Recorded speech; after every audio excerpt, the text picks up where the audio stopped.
본작의 무대인 늦은 밤의 인적 없는 노노무라 병원. 하지만 병원의 VIP실에서는 지금부터가 은밀한 무언가가 시작되는 시간입니다. 누군가를 기다리며 대기 중인 어느 여성. 바로 병원장이었죠. 늘 그랬듯 병원장은 오늘도 관계의 흥을 돋우기 위해서 여성이 병원에서 몰래 빼돌려 가져온 앰플을 투약하는데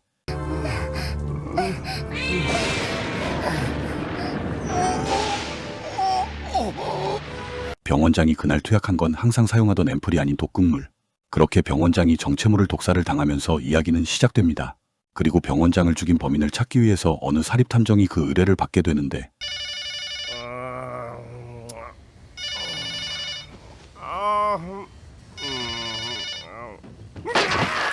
여자 밝힘증에다가 마냥 게으르지만 추리력 하나는 끝내주는 탐정 카이바라입니다. 貝原探偵事務所さん。そうだが所長様はいらっしゃる。野々村明子と申します。仕事を依頼したいのだけれどお会いできるかしら。じゃあ明日の朝10時に野々村病院の院長室に来ていただける。野々村病院というと院長がそう、警察は発表したけど私は納得しておりませんの。 경찰이 내린 병원장의 사인은 타살이 아닌 살자. 병원장을 살해한 진범을 찾아달라는 누군가의 의뢰였죠.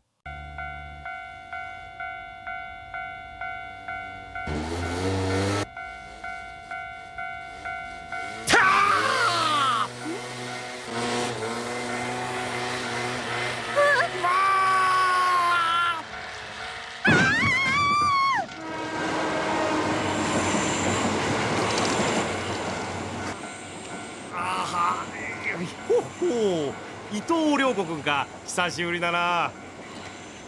私だ。貝原拓磨 병원 가는 길에 부딪힌 이 여성은 대형 탐정사무소의 직원이자 카이바라가 끈질기게 쫓아다니는 동업자이자 경쟁자 요코입니다. おっと、こうしては俺依頼人のところへ行かなければ。あれ、足が逆だ。 え 조금 전에 충돌로 카이바라의 다리가 부러진 것이죠. それもしかして骨折じゃないの？ギャあなたの依頼人ってここなの？ーなんだ、君も依頼されてたのか。 그렇게 같은 사건을 맡은 두 사람은 함께하게 됩니다. 俺の番か。おい、肩貸せ。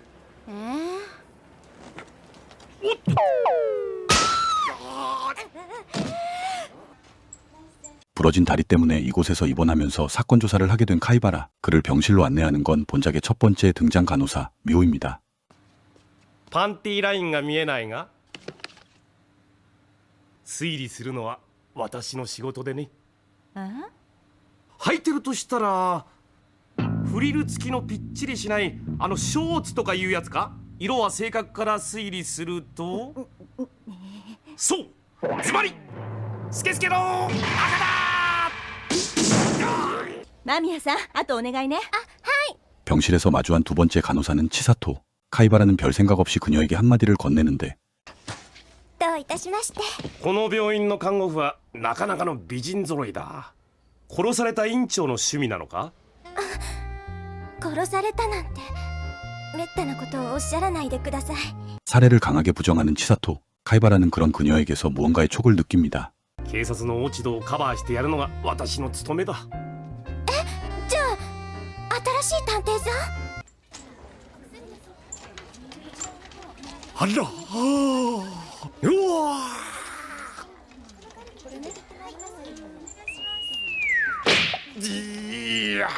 病院で口笛吹いたらダメじゃないか。これは入院のしがいがあるってもんだよね。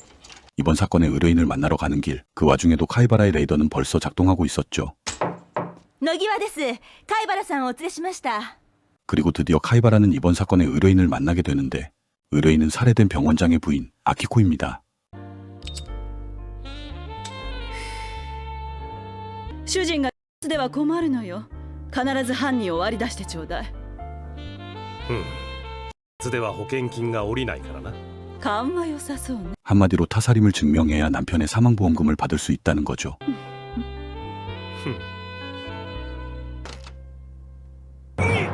그때 등장한 비서 후지키. 카이바라가 참고할 병원 직원들의 리스트를 건네줍니다. 他に必要なものは？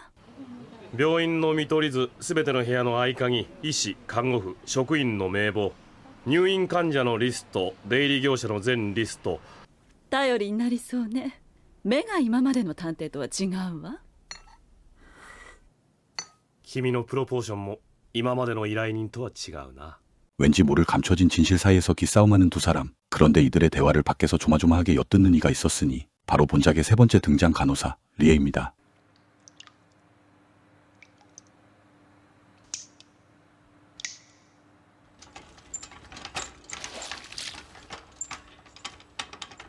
아, お花をお持ちしました。あいててててててて。立ち聞きをしていたの。 리에게서도 무언가 촉이 온 카이바라. 여기에 카이바라는 리에게서 더욱 알 수 없는 장면을 목격하는데 늘 그랬던 것 마냥 병원의 경비원이 리에를 희롱하는 장면이었죠.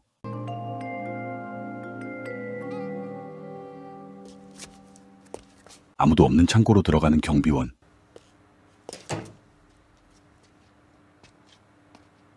그리고 도살장에 끌려가는 소처럼 리에는 경비원을 따라 들어가는데 카이바라가 훔쳐본 그 광경은 무언가의 빌미로 약점을 잡은 경비원이 리에를 지배하는 장면이었죠. いいから四つん這いになれ早くしねえかリエは何か秘密を握られている。 카이바라는 리에에게서 분명히 무언가가 있음을 느끼고 그녀를 좀 더 조사해보기로 합니다.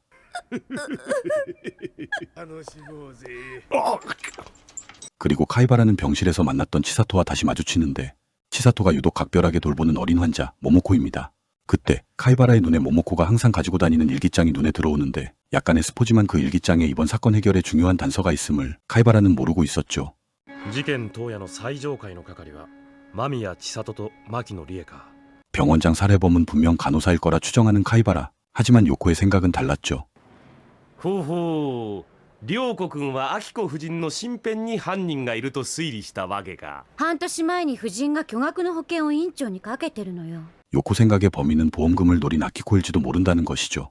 어쨌든 이번 사건은 두 사람이 함께 호흡을 맞춰야 하는 상황. 仕方ないな。とりあえず今回はあんたの助手になってあげる。 그렇게 두 사람은 원팀이 됩니다. 肩を貸してくれたまんや。同じ手はもう通用しないわよ。 かわいげない。 그때 카이바라는 침대 밑에서 무언가를 발견하는데 바로 도청기였죠. どうしたの？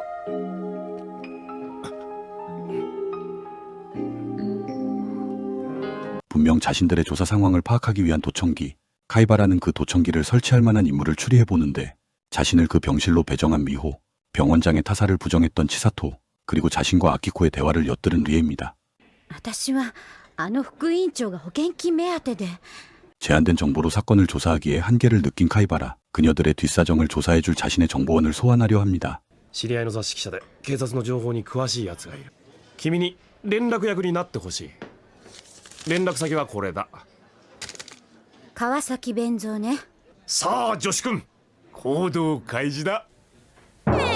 私が払うの？ 카이바라는 지금까지 병원에서 마주한 여인들의 파일을 보며 퍼즐을 짜맞춰 보는데 병원장이 죽으면 가장 이득을 보는 아키코, 경비원에게 무언가의 약점을 잡힌 리에, 병원장의 타사를 강하게 부정했던 치사토, 자신을 도청기가 설치된 병실로 안내한 미호, 마지막으로 모모코도 있지만 그녀는 제외한다 쳐도 간호사들과 병원장과의 인과관계를 도저히 알 수 없는 카이바라는 답답한 상황에 빠지는데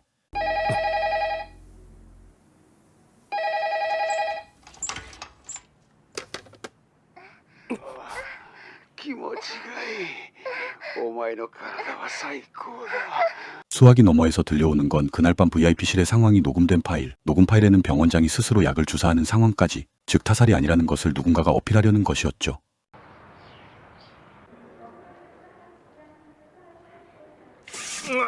おはよう。洗顔済ませて、それから食事よ。わーい。なんだそのやしい目。いや、別に。あ、おはようございます。 그동안의 진행 상황을 확인하려는 아키코, 카이바라와 달리 요코가 가장 의심하는 용의자죠. ところで亡くなった院長は好き者だったらしいな。さあ、私には関係ないわ。冷たいもんだ。それより事件の方は？女かもしれない。看護婦の可能性もある。 카이바라의 타살 추정에 흐뭇해하는 아키코. 하지만 이를 듣고 점점 초조해하는 간호사가 있었으니 지난번 몰래 엿들었던 리에 이어 이번엔 미호였죠. 단서 없는 상황은 점점 알 수 없게 흘러가는데 드디어 카이바라의 정보원이자 잡지기자 벤조가 병원에 도착합니다. 벤조가 가져온 정보는 병원장이 그날 밤에 남성용 약을 사용했다는 점. やはりな。院長は麻薬を常用してたらしい。 그날 누군가 약을 바꿔치기 했을 거란 결론까지 도달합니다. 事件当夜取り替えたやつがいる。おはようございます。おはよう。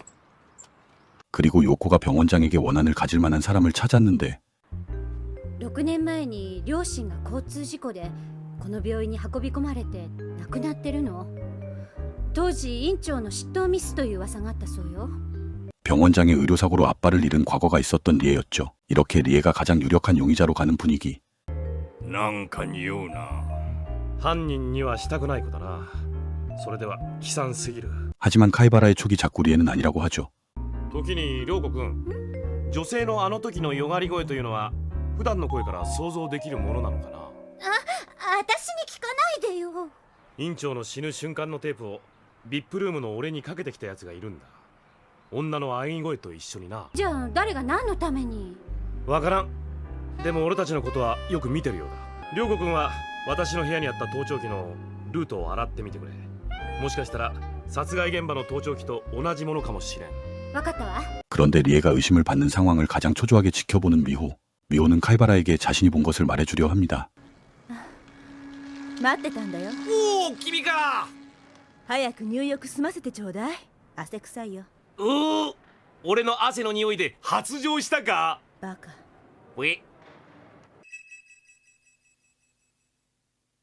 リエとは前に女子寮で一緒だったんだ。私が男に捨てられ仕掛けた時必死になって止めてくれたんだ。リエが一緒でなかったら私は立ち直れなかったかもしれない。じゃあリエの両親のことも院長の医療ミスを恨んでいたことも。やっぱりそこまで調べたんだね。君がリエを犯人と思うのはなぜ？あの日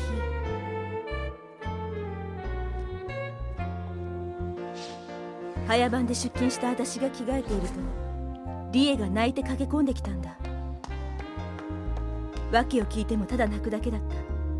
その後事件のことを知って、あ、とうとうやったかと思った。 정황상 리에가 범인일지도 모른다고 털어놓는 미호. 하지만 그녀는 카이바라에게 자신의 생명의 은인인 리에의 일을 덮어달라는 부탁을 하죠. 그리고 리에가 아닌 다른 곳으로 촉이 계속 향하는 카이바라는 もう少し推理を絞り込んだら教えよう。きっとだよ。ああ。 그리고 사건의 실마리는 아무도 생각 못한 곳에서부터 터지기 시작합니다. やっ探偵さん。おお、毎日日記をつけてんだ。これは桃子の空想物語なの。へえ、そりゃ面白そうだ。僕に読ませてくれないかな。ダメよ。千里お姉さんにだって見せてないんだもの。本当に読みたい？もちろんさ。こう見えても僕はファンタジーロマンは大好きなんだ。 모모코 자신이 직접 겪었다는 판타지 이야기를 적은 일기장. アドバイスもらえる？いいとも。じゃあ貸してあげる。でも1日だけよ。ありがと 그 일기장엔 충격적인 이야기가 담겨 있었죠. 今夜は 매일 밤 모모코 자신을 찾아온다는 마물. 魔王の好きなお酒の瓶を王子様にもらった。 그리고 마물이 오는 날이면 미리 준비해 놓아야 하는 마물이 좋아한다는 술. 魔王は宴の前にいつも水浴びをする。そしていつものように魔王はお酒を飲んだ。 그랬죠. 그 술이란 병원장이 애용해왔던 앰플. 그 마물은 바로 병원장이었습니다. 그리고 마물이 좋아하는 술을 모모코에게 건넨 왕자님은 바로 う。まさか王子様は。 병원장과 깊은 관계에 있었던 치사토였던 거죠. 그런데 여기서 모모코가 일기장에 미처 기록하지 못한 중요한 사실을 발견하는데 やっぱり私には王子様に本当のことは言えない。 사건이 일어난 날 모모코가 실수로 병원장에게 가져다 줄 앰플을 그만 깨버린 것. 桃子も王子様も無実だ。本星は他にいる。 그날도 치사토가 건네준 앰프를 들고 VIP실로 가던 모모코는 그만 앰프를 떨어뜨려 깨버리게 되는데, 그런 모모코에게 청산가리 앰프를 건네준 것이 아키코의 비서 후지키였던 것, 그리고 앰플이 바뀐 줄 모른 병원장은 그 앰플을 투약하고 사망한 것입니다. 즉 병원장을 죽인 이는 아키코였죠. 主人が殺されるのを見るのは何度見てもいい気分よ。 몹쓸 짓만 하는 남편을 버리고 보험금을 선택한 아키코, 카이바라를 이용해 간호사에게 모든 걸 덮어씌우려 한 것입니다. 그럼 경비원에게 무언가의 약점을 잡히고 미호의 당직날 사고친 것처럼 행동했던 리에는 도대체 무슨 일이었을까요? 병원장 살해 사건이 발생한 그날의 당직 근무였던 미호, 그녀는 VIP실에서 급히 빠져나오는 누군가를 목격하는데 바로 치사토. 一瞬でしたが見間違えるはずはありません。 그리고 치사토가 빠져나간 VIP실에서 발견한 건 독살된 병원장. 하지만 하필 그 상황을 경비원이 목격해버리고 만 것이죠. 그 이후 경비원은 입막음의 조건으로 리에를 맘대로 복종시켜왔던 것입니다. よく打ち明けてくれた。千里さんはどうなるんです？彼女は犯人ではない。 여튼 결국 요코의 추리가 맞았던 것이죠. 카이바라는 지금까지 밝혀낸 모든 사실을 잡지기자 벤조에게 알려주고 すぐ来てくれ。念のため警察にも連絡してすぐに来てくれ。大スクープだぞ。 이 상황은 카이바라를 도청하던 진짜 범인 아키코도 알게 됩니다. 手はず通りに女女子が来たようです。 이제 아키코는 자신에게 위험 요소가 돼버린 그들을 제거하려 합니다.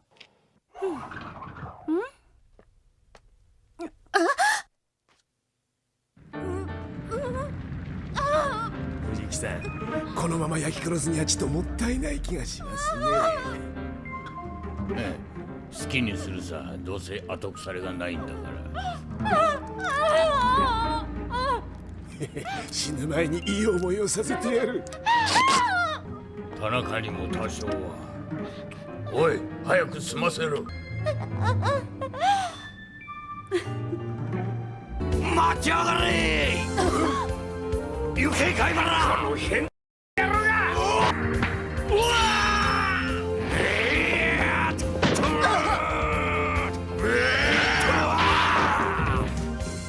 もう大丈夫だ。今まで何してたのよ。すっごく怖かったんだから。すまん。ありがとう。 그렇게 경찰의 출동과 함께 사건은 마무리되고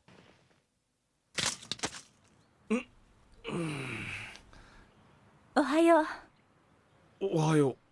どうした？いつものお前らしくないな。 자신의 생명의 은인인 리에를 구해준 카이바라에게 감동한 미호. おい、今日のお前変だぞ。変でもいい。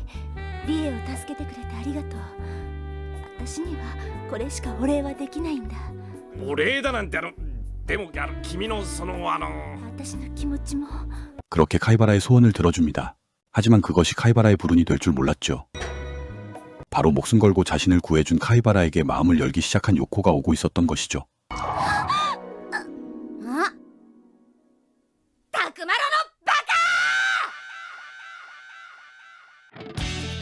90년대 전설의 게임, 동급생 시리즈를 제작한 엘프사의 또 다른 명작 게임 OVA, 지금까지 노노무라 병원 사람들 OVA의 스토리 리뷰였습니다. 참고로 본작의 시나리오는 엘프사의 창립자인 히로타마 사토가 직접 맡은 작품으로도 유명하죠. 그럼 전 어김없이 다음 영상으로 다시 뵙겠습니다. 오늘도 감사드립니다.